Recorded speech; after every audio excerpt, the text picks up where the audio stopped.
Hey, what is up all you do-it-yourselfers? My name's Dylan Taylor. This is Dylan's DIY Workshop. Today I'm going to be showing you how to make a very simple gadget cache that I think people will enjoy. If you'd like to skip ahead to the build portion of the video and you don't care how the geocache is opened or looks, then here is the time code right here that you can click on the video and just skip right ahead. But if not, then just watch the video and we'll roll that right now.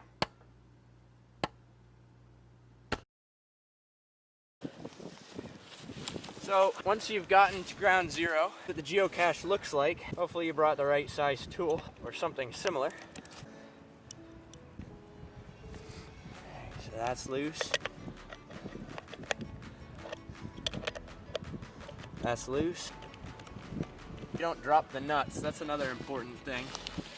So when we take all those off, the panel comes off. Also make sure you don't drop the last washer.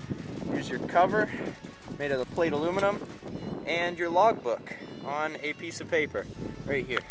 Let's see who the FTF was so far. We got April 21st and Star Runner. Perfect. Just pop our logbook back in there nice and safe. And there we go. Big washers on the big bolt. Super tight, just tight enough that you can't get at them without a wrench.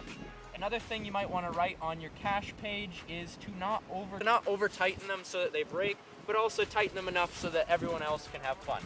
And so write that however you'd like in the cache description. Make sure that you put all these sticks back over top of it, pile them up nicely. This is a bike trail, so it's normal to have piles and piles of sticks on the side. You know, as they fall off the trees and land on the trail, you have to clean it off the trail. Alright guys, so the way that the build portion of this video is going to work, I'm just going to narrate it after the fact while I'm editing. So let's begin.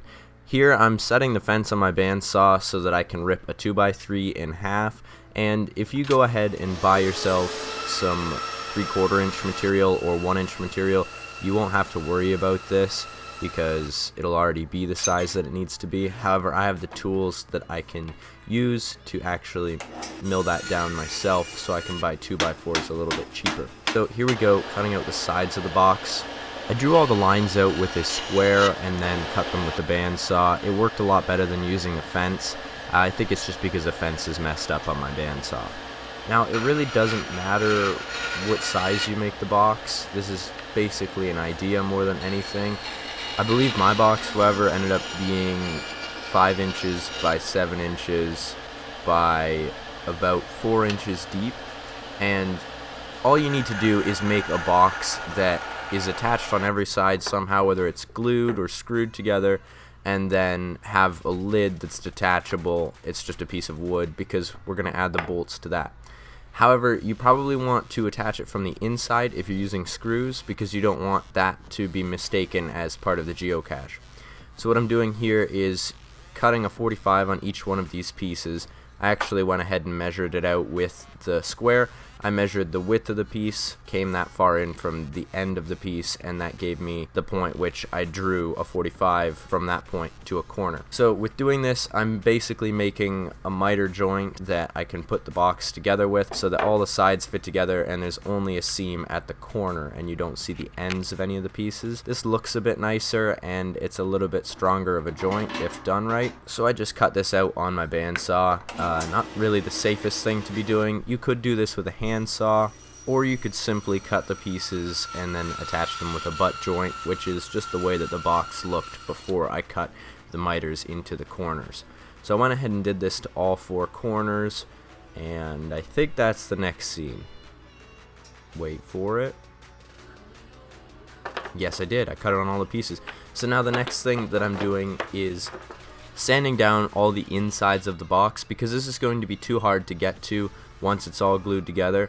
I'm not worrying about the outsides of the box because I'll sand that down later to make everything flush. So what I'm using here is some Weld Bond. I'll leave an Amazon link in the description. It's a waterproof glue that glues just about anything together. It's really easy to work with. It's almost like wood glue. So I use that for this box since it will be outside.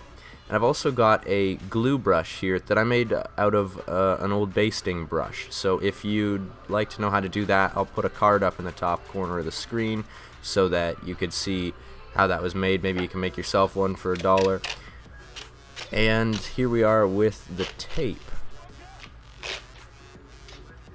This is some really wide tape. It's some 3-inch wide masking tape, and one way to glue miters together is to just lay them all out on a piece of tape and then pull them all together just like this and tape it tight.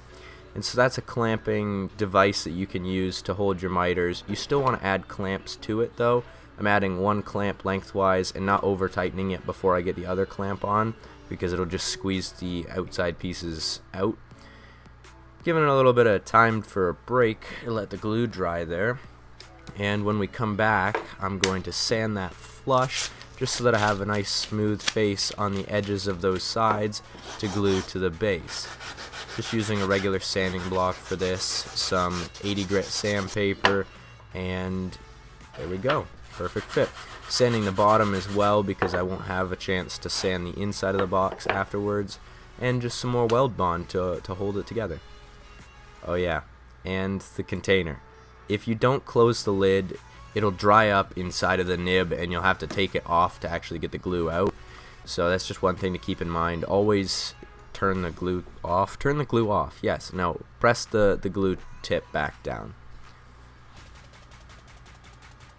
Here we go, wiggling it around a bit so that the glue gets everywhere and it sticks a bit better. One clamp, and I put the second clamp on. Here we go. Yes, second clamp. Wonderful. And I realized that that's definitely not enough clamping force. I need much, much more, and on a wider area as well. So came over here, 3 clamps, and it's unclamped now. So what I'm doing is I'm taking the lag bolts that we intend to use for this cache, and I'm just putting them on the back corners and marking where I need to drill my holes. This is whatever size bolt you're using. I used both 1/4 inch and 5/16 bolts, so I drilled 2 separate sized holes. It's fairly simple. You could use a drill press for this, but a hand drill will work just fine. You do want to make sure that your holes are fairly straight though, because you are going through quite a bit of material, and depending on how much of the bolt is sticking out the other side, being on a random angle might not be so good. And I actually ran into this problem later with making the lid. So these are lag bolts, which means they don't have a nut or hex head on the back or any other type of shape that you can put a wrench around. They're just a dome shape, and then just right before the thread touches that head, there is a square that jets out, and that binds itself into whatever material you're putting these bolts into. And right there you just saw me hammer them all in to put that square pattern in it, and then use a punch to hammer them back out, because the box is actually too big and the bolts weren't long enough. So that's what I'm coming back over here to do with the bandsaw, is just cut the box to be a little bit more shallow. Now again, if you had have measured everything beforehand, you wouldn't run into this problem. However, I really didn't measure much. I just drew some square lines. And here we are trying to make a lid to the box out of a piece of oak. Now, however, when I went to actually put the piece on, the holes didn't line up. You can see that here.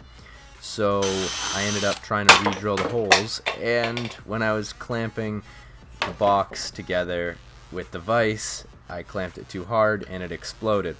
So back to the drawing board, I just re-glued everything. I found all the pieces. It's fairly simple to re-glue something that blows apart like that. It's just you have to wait for the glue to dry again. So the next time I decided I was going to make the lid out of a piece of aluminum, and it's just sheet aluminum, so it's fairly easy to cut with any type of metal cutting scissors. And then I drilled the holes and filed them round so that they actually fit around all the bolts. Drilled a few holes in the back of the box to mount with screws. You can see those 3 holes here. And also painted the box green with a little bit of camo look to it, along with some other geocaches that I was painting. So you didn't actually see me paint them, but you could just leave it the wood color. You could finish it with a clear coat. You could paint it. Depends on where it is or what you're attaching it to or where you're hiding it, what you want to do for that, but that's completely up to you. So you just throw the washers on and then the nuts, and then tighten them up. Thank you guys so much for watching the video. I really do hope that you guys enjoyed it, maybe learned something new along the way, got a new idea, but that is going to be it for this one. I want to give a huge thank you to all of my Patreon supporters for allowing me to keep creating videos like these, because ad revenue just doesn't quite pay. So thank you to each and every single one of you guys that has been supporting me for a long time, and thank you to all of the new Patreon supporters. And a special huge thank you to the top tier Patreon supporters, Randy, Robinbert, and Mike Maxwell. You guys are extra special. And if anyone else wants to help support the things that I do or the videos that I create, even for as little as $1 a month, Patreon is probably the best way to do so, and I will leave a link up in the top right corner of the screen as well as in the description down below, as always. Thank you guys so much for watching. If you guys are new, please subscribe. If you already subscribed, please share this video with a friend. And as always, if you enjoyed the video, give it a big old thumbs up. We'll see you guys all next time. Peace out.